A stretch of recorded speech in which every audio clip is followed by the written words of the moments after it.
The sky calls to us. If we do not destroy ourselves, we will one day venture to the stars. There was a time when the stars seemed an impenetrable mystery.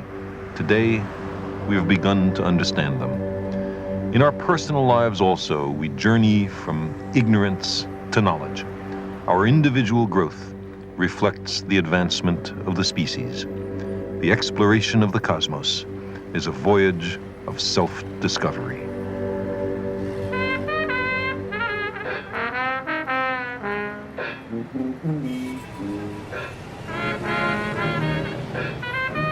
When I was a child, I lived here, in the Bensonhurst section of Brooklyn, in the city of New York. I knew my immediate neighborhood intimately. Every candy store, front stoop, backyard, empty lot, and wall for playing Chinese handball.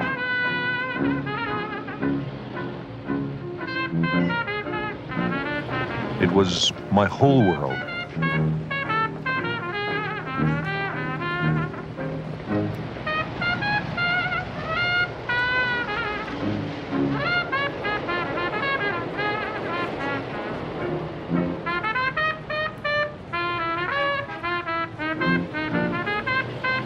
But more than a few blocks away, north of the raucous traffic and elevated railway on 86th Street, was an unknown territory, off limits to my wanderings. It could have been Mars for all I knew.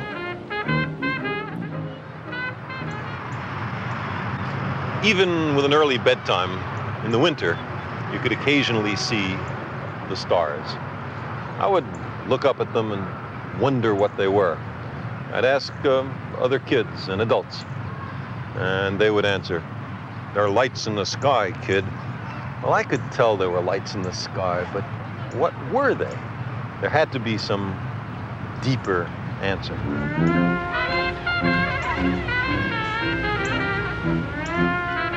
I remember I was issued my first library card. I think it was some library over there on 85th Street. Anyway, it was in alien territory. And I asked the librarian for a book on stars. She gave me a funny kind of picture book with portraits of men and women with names like Veronica Lake and Alan Ladd. I explained that wasn't what I wanted at all. And for some reason then obscure to me, she smiled and got me another book, the right kind of book. I was so excited to know the answer that I opened the book breathlessly right there in the library. And the book said something astonishing, a very big thought. Stars, it said, were suns, but very far away. The sun was a star, but close up.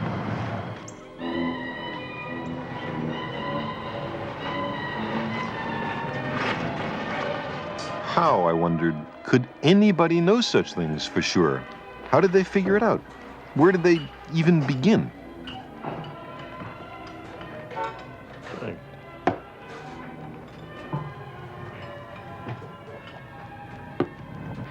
I was ignorant of the idea of angular size. I didn't know a thing about the inverse square law of the propagation of light. I didn't have the ghost of a chance of calculating the distance to the stars. But I could tell that if the stars were suns, they had to be awfully far away, further away than 86th Street, further away than Manhattan, further away probably than New Jersey. The universe had become much grander than I had ever guessed. And then I read another astonishing fact. The Earth, which includes Brooklyn, was a planet. It went around the sun. There were other planets. They also went around the sun, some closer to the sun, some further from the sun. But planets didn't shine by their own light the way the sun does. No, planets simply reflected the little bit of light that shines on them from the sun back to us. If you were a great distance away from the sun, you wouldn't be able to see the Earth or the other planets at all. Well, then, it stood to reason, I thought, that those other stars ought to have their own planets. And some of those planets ought to have life. why not? And that life ought to be pretty different from life as we know it, life here in Brooklyn. Ganymede, look at this amazing Ganymede stuff. Wait, I want to give to people who As a child, it was my immense good fortune to have parents and a few teachers who encouraged my curiosity. This was my 6th grade classroom. I came back here one afternoon to remember what it was like.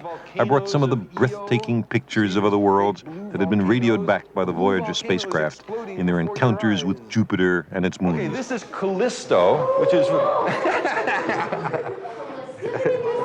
What is a Callisto? I want a Callisto. Now you got it. What is it? It's the outermost big moon of Jupiter. Who is this guy? Europa!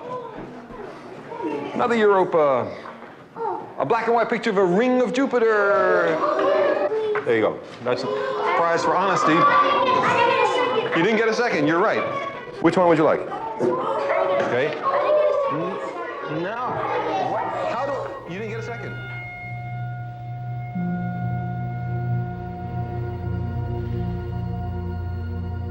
Every one of us begins life with an open mind, a driving curiosity, a sense of wonder. I thought it might be fun if we now had some questions. Why is the Earth round? Why isn't it square or any other shape? That's a good question. I like that question. It's a question I've asked myself. And the answer has to do with gravity. The Earth has a strong gravity. If you were to make a mountain very high, higher than Everest, you know, it's the biggest mountain on the Earth, it would be crushed by its own weight. You see, gravity pulls everything towards the center. So any really big bump on the Earth is crushed. But if you had a small object, a tiny world, the gravity is very low, and then it can be very different from a sphere. I think I have here a world that isn't a sphere. Here. Look at this one. See? It's lumpy. It's a lumpy world.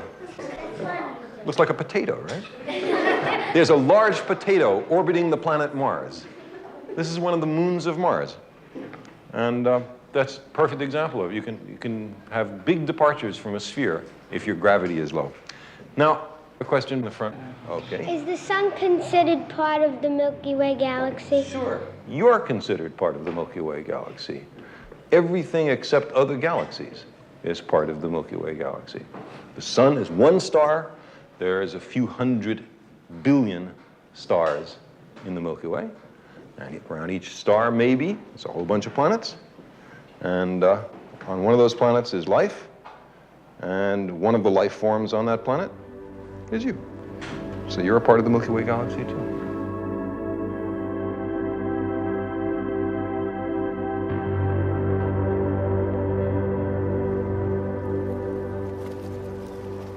Sometimes I think how lucky we are to live in this time, the first moment in human history when we are, in fact, visiting other worlds and engaging in a deep reconnaissance of the cosmos.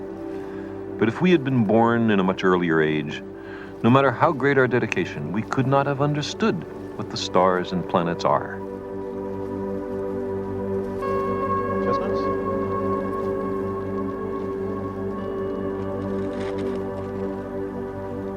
We would not have known that there were other suns and other worlds.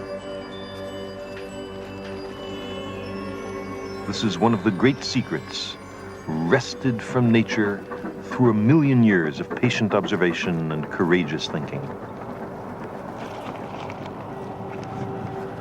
Human beings have always asked questions about the stars. It's as natural as breathing.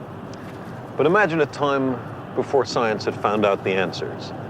Imagine what it was like, say, hundreds of thousands of years ago, soon after the discovery of fire. We were just as smart and just as curious then as we are now. Sometimes it seems to me that there were people then who thought like this. We are wandering hunter folk. Fire keeps us warm. Its light makes holes in the darkness. It keeps hungry animals away. In the darkness, we can see each other and talk. We take care of the flame. The flame takes care of us. The stars are not near to us. When we climb a hill or a tree, they are no closer. They flicker with a strange, cold, white, faraway light. Many of them, all over the sky, but only at night. I wonder what they are. One night I thought, the stars are flames. They give a little light at night as fire does. Maybe the stars are campfires, which other wanderers light at night. The stars give a much smaller light than campfires, so they must be very far away. I wonder if our campfires look like stars to the people in the sky. But why don't those campfires and the wanderers who made them fall down at our feet? Why don't strange tribes drop from the sky?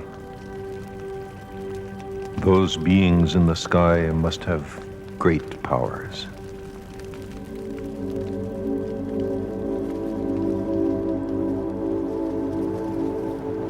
I don't suppose that every hunter-gatherer had such thoughts about the stars, but we know from contemporary hunter-gatherer communities that very imaginative ideas arise. The Bushmen of the Kalahari Desert in the Republic of Botswana have an explanation of the Milky Way. At their latitude, it's often overhead.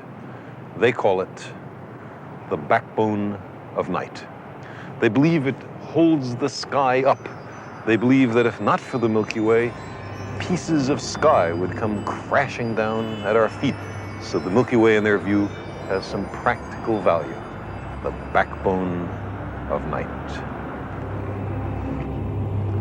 Later on, metaphors about campfires or backbones or holes through which the flame could be seen were replaced in most human communities by another idea.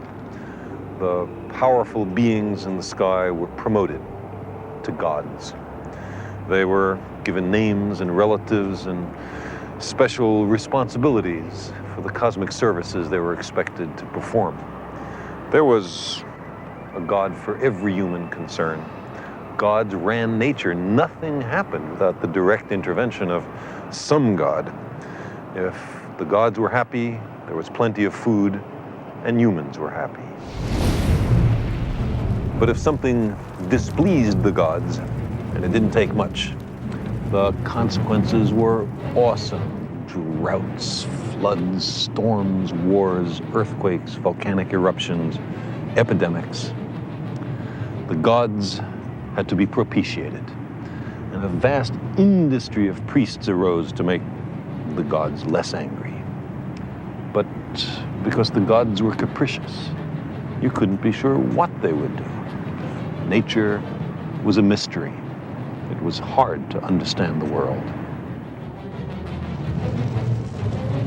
Our ancestors groped in darkness to make sense of their surroundings. Powerless before nature, they invented rituals and myths, some desperate and cruel, others imaginative and benign. The ancient Greeks explained that diffuse band of brightness in the night sky as the milk of the goddess Hera, squirted from her breast across the heavens. We still call it the Milky Way.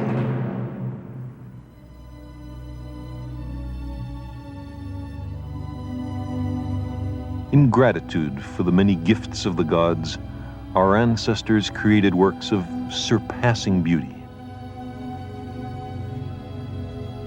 This is all that remains of the ancient temple of Hera, Queen of Heaven. A single marble column standing in a vast field of ruins on the Greek island of Samos. It was one of the wonders of the world, built by people with an extraordinary eye for clarity and symmetry.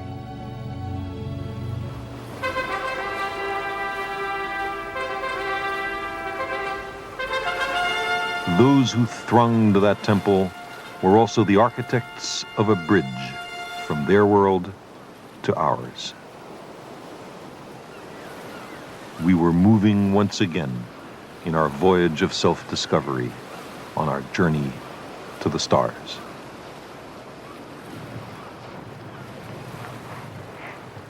Here, 25 centuries ago, on the island of Samos and in the other Greek colonies which had grown up in the busy Aegean Sea, there was a glorious awakening.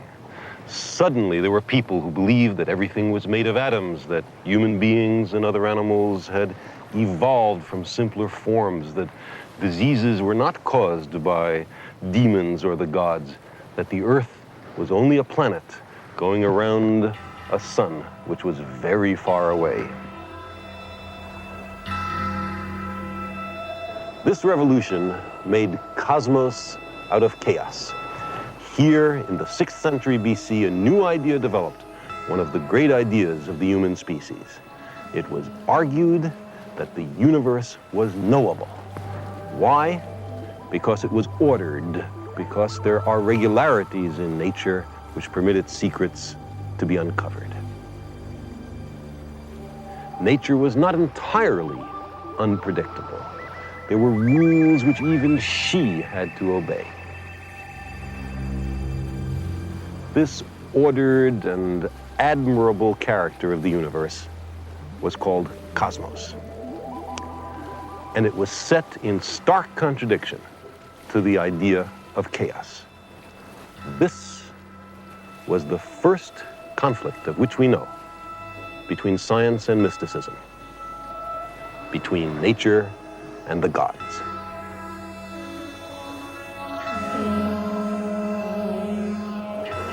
But why here? Why in these remote islands and inlets of the Eastern Mediterranean? Why not in the great cities of India or Egypt, Babylon, China, Mesoamerica? Because they were all at the center of old empires. They were set in their ways, hostile to new ideas. But here in Ionia were a multitude of newly colonized islands and city-states. Isolation, even if incomplete, promotes diversity. No single concentration of power could enforce conformity. Free inquiry became possible. They were beyond the frontiers of the empires. The merchants and tourists and sailors of Africa, Asia, and Europe met in the harbors of Ionia to exchange goods and stories and ideas. There was a vigorous and heady interaction of many traditions, prejudices, languages, and gods.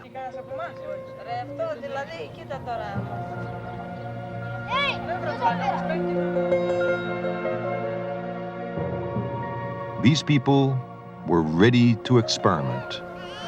Once you are open to questioning rituals and time-honored practices, you find that one question leads to another.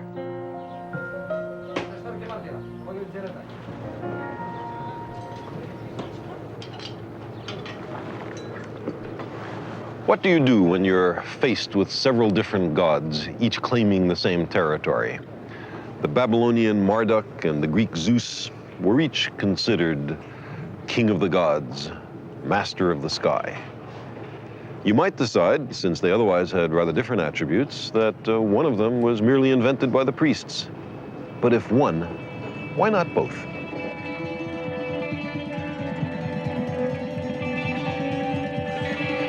And so it was here that the great idea arose, the realization that there might be a way to know the world without the God hypothesis, that there might be principles, forces, laws of nature, through which the world might be understood without attributing the fall of every sparrow to the direct intervention of Zeus. This is the place where science was born. That's why we're here. This great revolution happened between 600 and 400 BC. It was accomplished by the same practical and productive people who made the society function. Political power was in the hands of the merchants, who promoted the technology on which their prosperity depended. The earliest pioneers of science were merchants and artisans and their children.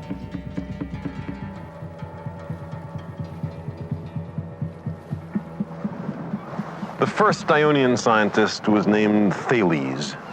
He was born over there in the city of Miletus across this narrow strait. He had traveled in Egypt and was conversant with the knowledge of Babylon. Like the Babylonians, he believed that the world had once all been water. To explain the dry land, the Babylonians added that their god Marduk had placed a mat on the face of the waters and piled dirt on top of it. Thales had a similar view, but he left Marduk out. Yes, the world had once been mostly water, but it was a natural process which explained the dry land. Thales thought it was similar to the silting up he had observed at the delta of the River Nile.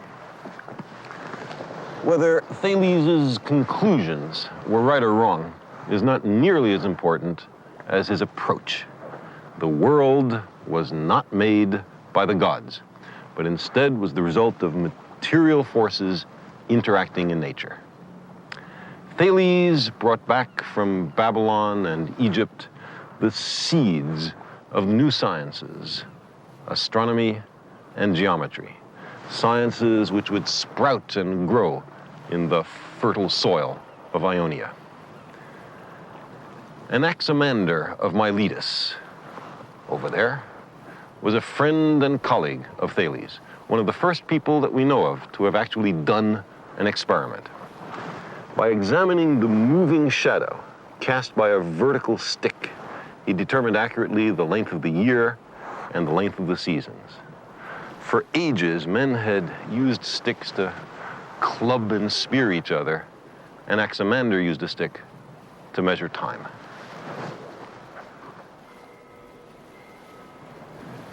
In 540 BC, or thereabouts, on this island of Samos, there came to power a tyrant named Polycrates.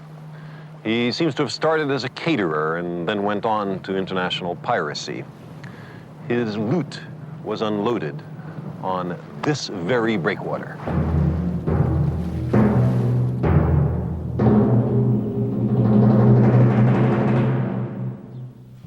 But he oppressed his own people. He made war on his neighbors. He quite rightly feared invasion. So Polycrates surrounded his capital city with an impressive wall whose remains stand till this day.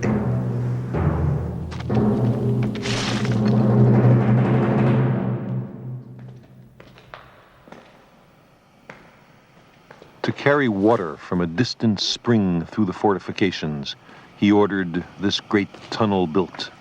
A kilometer long, it pierces a mountain. 2 cuttings were dug from either side, which met almost perfectly in the middle. The project took some 15 years to complete.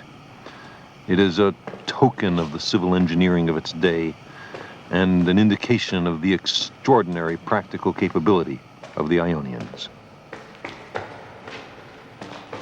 The enduring legacy of the Ionians is the tools and techniques they developed, which remain the basis of modern technology.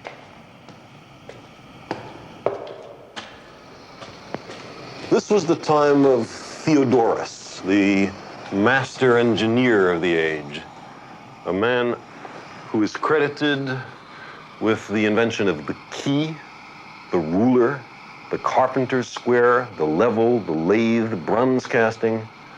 Why are there no monuments to this man? Those who dreamt and speculated and deduced about the laws of nature talked to the engineers and the technologists. They were often the same people. The practical and the theoretical were one.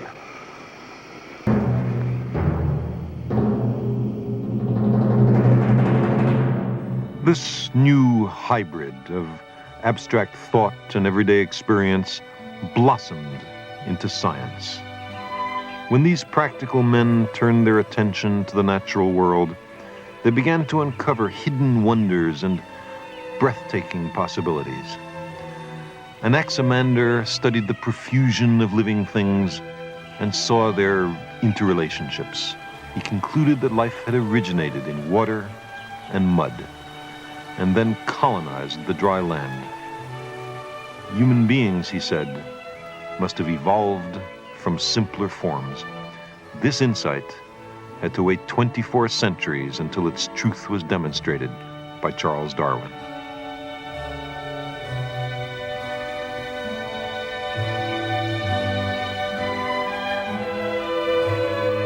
Nothing was excluded from the investigations of these first scientists. Even the air became the subject of close examination by a Greek from Sicily named Empedocles. He made an astonishing discovery with a household implement that people had used for centuries. This is the so-called water thief. It's a brazen sphere with a neck and a hole at the top and a set of little holes at the bottom. It was used as a kitchen ladle. You fill it by immersing it in water. If, after it's been in there a little bit, you pull it out with the neck uncovered, then the water trickles out the little holes, making a small shower. Instead, if you pull it out with the neck covered, the water is retained.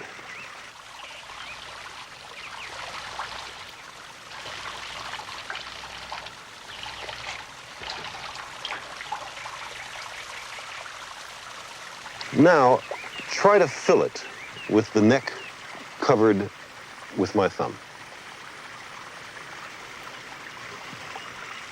Nothing happens. Why not? There's something in the way. Some material is blocking the access of the water into the sphere. I can't see any such material. What could it be? Empedocles identified it as air. What else could it be?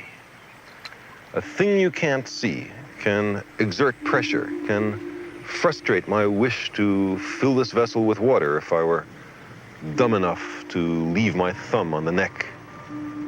Empedocles had discovered the invisible. Air, he thought, must be matter in a form so finely divided that it couldn't be seen. This hint, this whiff of the existence of atoms was carried much further by a contemporary named Democritus. Of all the ancient scientists, it is he who speaks most clearly to us across the centuries. The few surviving fragments of his scientific writings reveal a mind of the highest logical and intuitive powers. He believed that a large number of other worlds wander through space, that worlds are born and die, that some are rich in living creatures and others are dry and barren. He was the first to understand that the Milky Way is an aggregate of the light of innumerable faint stars. Beyond campfires in the sky, beyond the milk of Hera, beyond the backbone of night, the mind of Democritus soared.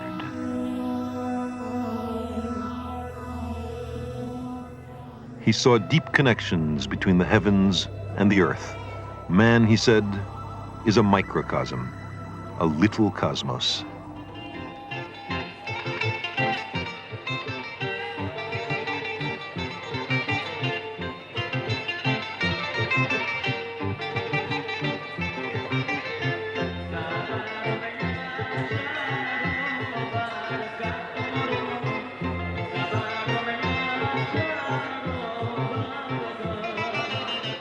Democritus came from the Ionian town of Abdera on the northern Aegean shore. In those days, Abdera was the butt of jokes. If around the year 400 BC, in the equivalent of a little outdoor restaurant like this, you told a story about someone from Abdera, you were guaranteed a laugh. It was, in a way, the Brooklyn of its time. For Democritus, all of life was to be enjoyed and understood. In fact, for him, understanding and enjoyment were pretty much the same thing. He said, "A life without festivity is a long road without an inn." Democritus may have come from Abdera, but he was no dummy. Democritus understood that the complex forms, changes, and motions of the material world all derive from the interaction of very simple moving parts. He called these parts atoms.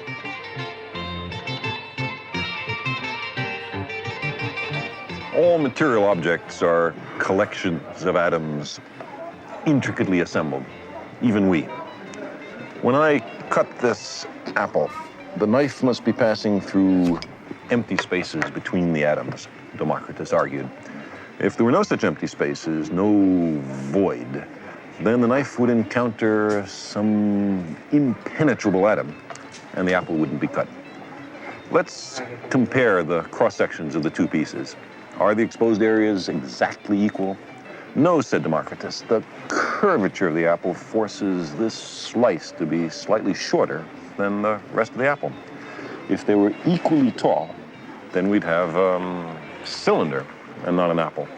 No matter how sharp the knife, these two pieces have unequal cross-sections. But why? Because on the scale of the very small, matter exhibits some irreducible roughness. And this fine scale of roughness, Democritus of Abdera identified with the world of the atoms. His arguments are not those we use today, but they're elegant and subtle and derived from everyday experience. And his conclusions were fundamentally right.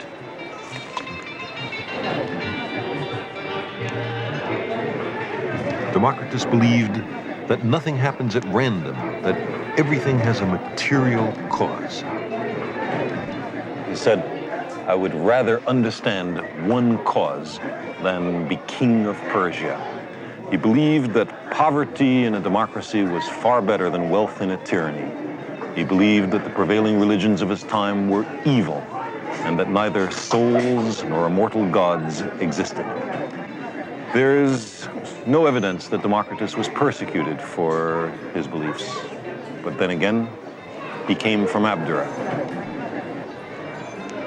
However, in his time, the brief tradition of tolerance for unconventional views was beginning to erode.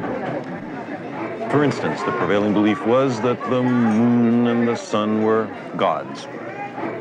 Another contemporary of Democritus, named Anaxagoras, taught that the moon was a place made of ordinary matter and that the sun was a red-hot stone far away in the sky.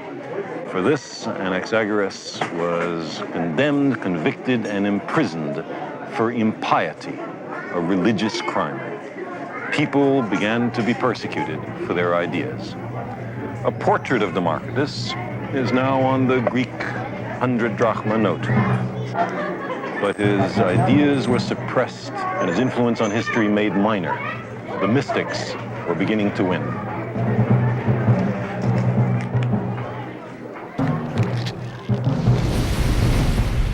You see, Ionia was also the home of another quite different intellectual tradition. Its founder was Pythagoras, who lived here on Samos in the 6th century BC. According to local legend, this cave was once his abode. Maybe that was once his living room. Many centuries later, this small Greek Orthodox shrine was erected on his front porch. There's a continuity of tradition from Pythagoras to Christianity. Pythagoras seems to have been the first person in the history of the world to decide that the earth was a sphere. Perhaps he argued by analogy with the moon or the sun. Maybe he noticed the curved shadow of the earth on the moon during a lunar eclipse. Or maybe he recognized that when ships leave Samos, their masts disappear last.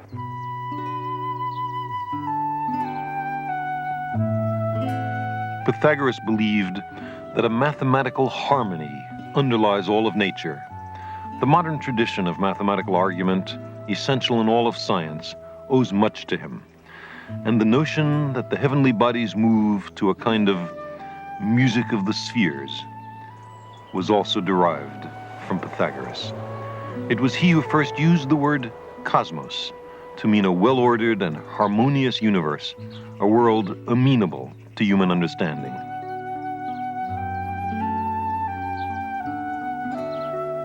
For this great idea, we are indebted to Pythagoras, but there were deep ironies and contradictions in his thoughts.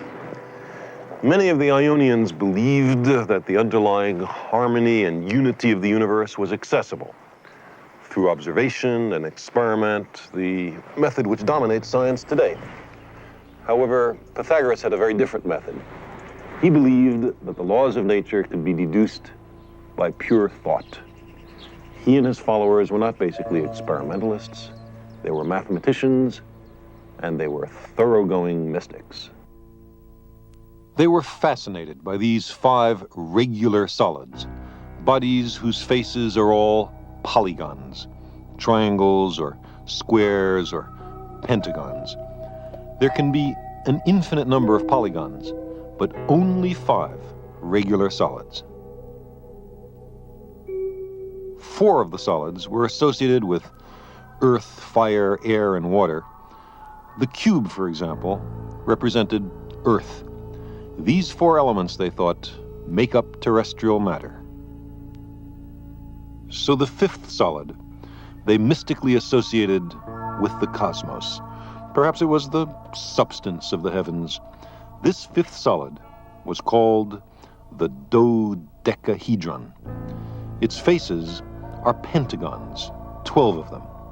Knowledge of the dodecahedron was considered too dangerous for the public. Ordinary people were to be kept ignorant of the dodecahedron. In love with whole numbers, the Pythagoreans believed that all things could be derived from them, certainly all other numbers. So a crisis in doctrine occurred when they discovered that the square root of 2 was irrational.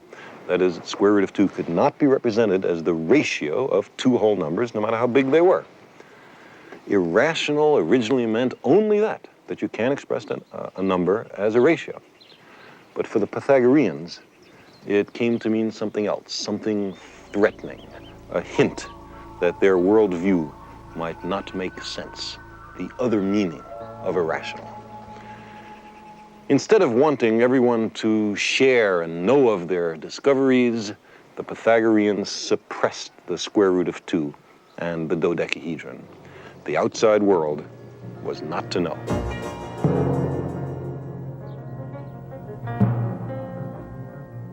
The Pythagoreans had discovered, in the mathematical underpinnings of nature, one of the 2 most powerful scientific tools. The other, of course, is experiment. But instead of using their insight to advance the collective voyage of human discovery, they made of it little more than the hocus pocus of a mystery cult. Science and mathematics were to be removed from the hands of the merchants and the artisans. This tendency found its most effective advocate in a follower of Pythagoras named Plato. He preferred the perfection of these mathematical abstractions to the imperfections of everyday life. He believed that ideas were far more real than the natural world. He advised the astronomers not to waste their time observing the stars and planets. It was better, he believed, just to think about them. Plato expressed hostility to observation and experiment. He taught contempt for the real world and disdain for the practical application of scientific knowledge. Plato's followers succeeded in extinguishing the light of science and experiment that had been kindled by Democritus and the other Ionians. Plato's unease with the world as revealed by our senses was to dominate and stifle Western philosophy. Even as late as 1600, Johannes Kepler was still struggling to interpret the structure of the cosmos in terms of Pythagorean solids and Platonic perfection. Ironically, it was Kepler who helped reestablish the old Ionian method of testing ideas against observations. But why had science lost its way in the first place? What appeal could these teachings of Pythagoras and Plato have had for their contemporaries? They provided, I believe, an intellectually respectable justification for a corrupt social order. The mercantile tradition, which had led to Ionian science, also led to a slave economy. You could get richer if you owned a lot of slaves. Athens, in the time of Plato and Aristotle, had a vast slave population. All of that brave Athenian talk about democracy applied only to a privileged few. Plato and Aristotle were comfortable in a slave society. They offered justifications for oppression. They served tyrants. They taught the alienation of the body from the mind, a natural enough idea, I suppose, in a slave society. They separated thought from matter. They divorced the earth from the heavens, divisions which were to dominate Western thinking for more than 20 centuries. The Pythagoreans had won.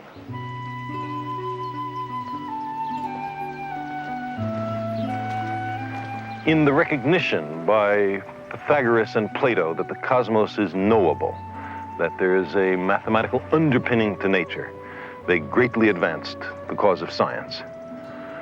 But in the suppression of disquieting facts, the sense that science should be kept for a small elite, the distaste for experiment, the embrace of mysticism, the easy acceptance of slave societies, their influence has significantly set back the human endeavor. The books of the Ionian scientists are entirely lost. Their views were suppressed, ridiculed, and forgotten by the Platonists and by the Christians who adopted much of the philosophy of Plato. Finally, after a long mystical sleep in which the tools of scientific inquiry lay moldering, the Ionian approach was rediscovered.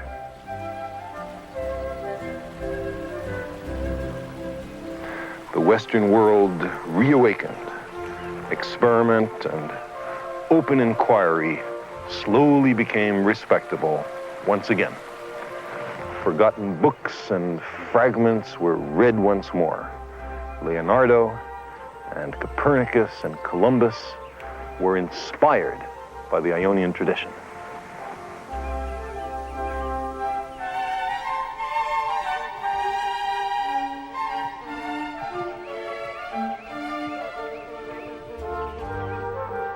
The Pythagoreans and their successors held the peculiar notion that the earth was tainted, somehow nasty, while the heavens were pristine and divine. So the fundamental idea that the earth is a planet, that we're citizens of the universe, was rejected and forgotten.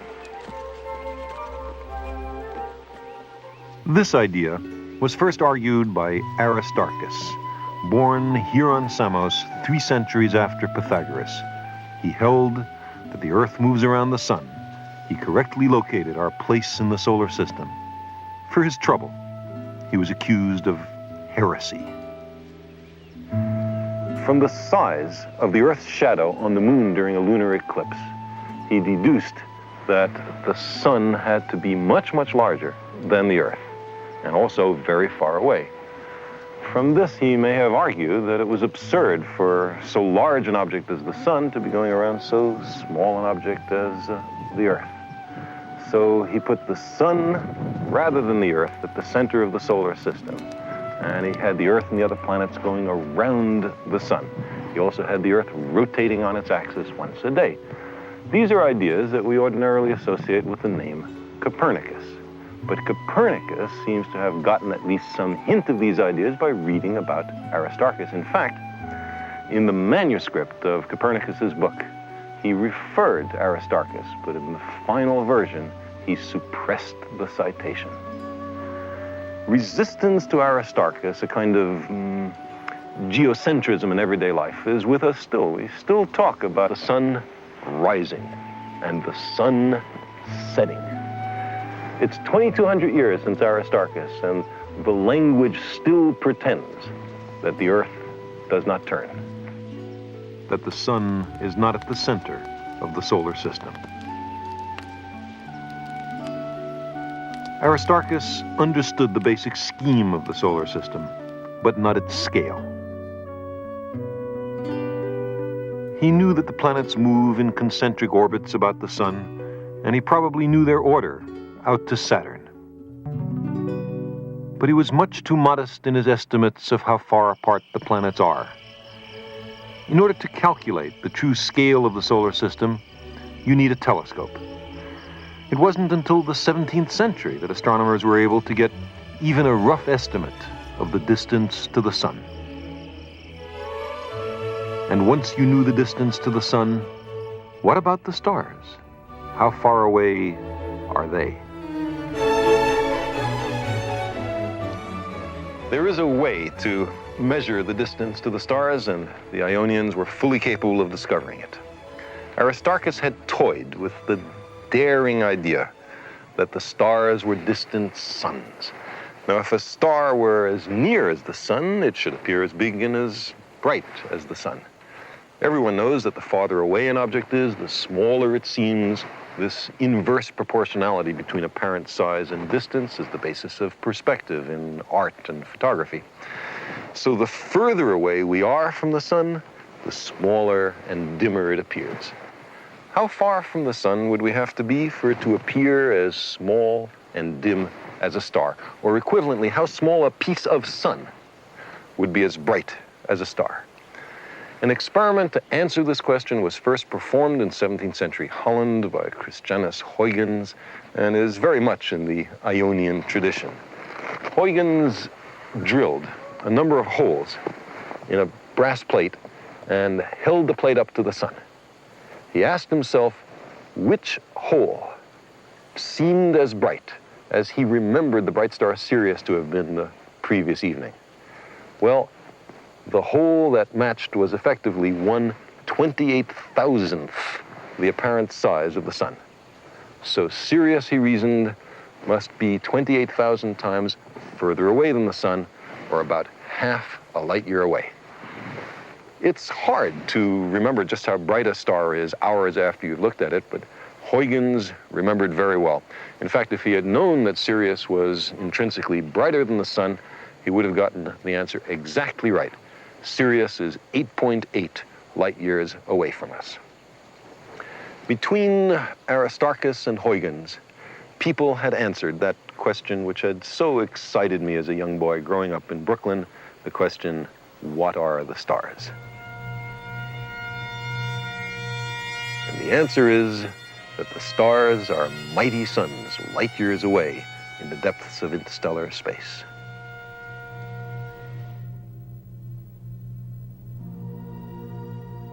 And around those suns, are there other planets? And on those other worlds, are there beings who wonder as we do?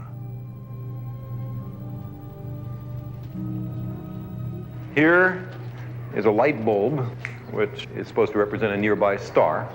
And next to it, and very hard to see because of the bright light, is a planet. Now we'll need a volunteer who would like to come up with these. Ordinarily, you would have a hard time seeing the planet because it's so close that the star washes out the planet. But if we were able to put something in front of the star to make an artificial eclipse, then we might be able to see the planet. So I'm going to stand over here. Imagine that I'm a telescope somewhere near the Earth. And Tab, if you'd slowly move the disk across. Good. A little faster would be nice. Good. Now you're just beginning to cover over the star. I really can't see the planet at all. Keep going. Good. Now right there, I can't see the star at all, and I see the planet lit by the light of the star. Now that is a method for looking for planets around nearby stars. And that method uses a spacecraft to hold the disk and scan the sky for another telescope to see if there are any planets. So, Tab, you have successfully accomplished your mission to look for planets around other stars. Thank you for being our interplanetary spacecraft. So, this is one way, and there are spaceships that will be able to do this in the next 10 years or so. And there's another way. This has already been tried from the Earth. Imagine that there's a nearby star that you can see, it's bright, and it has a dark companion, a planet, shining only by reflected light near it, so dim you can't see it. But imagine that this planet and its star are going around each other, like that. You can see the star, you can't see the planet. So now I'm going to need 2 volunteers. One, you two. Because, just to save some time, because they're... Now, I need one of you to turn the star and the planet, and another person to pull the star and planet along. And what you will see is that the star you can make out will be moving in a funny, wiggly pattern, which will be the clue, the evidence for the existence of the dark planet. Okay, let's have a spin. Good, and a pull. And you see this funny motion that the star makes because of the planet. Thank you very much. So that's another way of finding out the existence of a planet that you couldn't see directly. Well, both of these methods are being used. And by the time that you people are as old as I am, we should know for all the nearest stars whether they have planets going around them or not. We might know dozens or even hundreds of other planetary systems and see if they're like our own or very different or no other planets going around other stars at all. That will happen in your lifetime. And it'll be the first time in the history of the world that anybody found out really if there are planets around the other stars. Now, the nearby stars, the ones you can see with the naked eye, those are all in what's called the solar neighborhood. That's really what astronomers call it, the neighborhood. But it's a very tiny place in the Milky Way galaxy. The Milky Way is that band of light that you see across the sky on a clear night. I can't tell if there are any more clear nights in Brooklyn, but you must have seen the Milky Way, right? See, faint band of light at night. Well, that's just 100 billion stars, all seen together, edge on, as in this picture. If you could get out of the Milky Way galaxy and look down on it, it would look like that picture.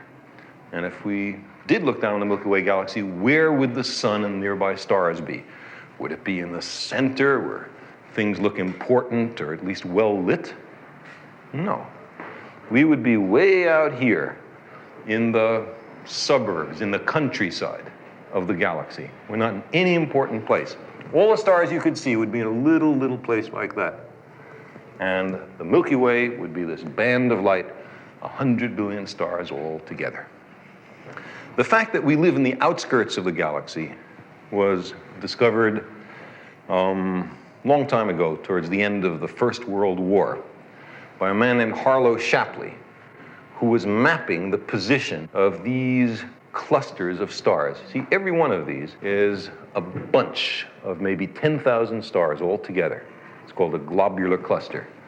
And you can see that they are centered around the middle, the center of the galaxy. People used to think that the sun was at the center of the galaxy, something important about our position. It turns out to be wrong. We live in the outskirts. The globular clusters are centered around the marvelous middle of the Milky Way galaxy. And then it turned out that this isn't the only galaxy. We live in this one, but there are many others. And as this picture reminds us, there are many different kinds of galaxies, of which ours might be just this one. There are, in fact, 100 billion other galaxies, each of which contains something like 100 billion stars. Think of how many stars and planets and kinds of life there may be in this vast and awesome universe. As long as there have been humans, We have searched for our place in the cosmos. Where are we? Who are we? We find that we live on an insignificant planet of a humdrum star, lost in a galaxy tucked away in some forgotten corner of a universe in which there are far more galaxies than people. We make our world significant by the courage of our questions and by the depth of our answers. We embarked on our journey to the stars with a question first framed in the childhood of our species, and in each generation asked anew with undiminished wonder, what are the stars?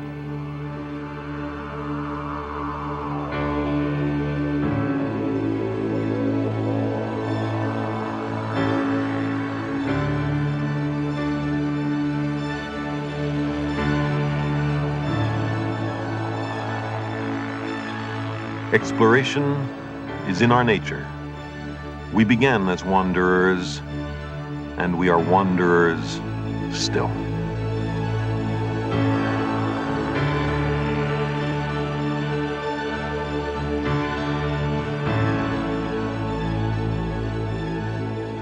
We have lingered long enough on the shores of the cosmic ocean. We are ready at last to set sail for the stars.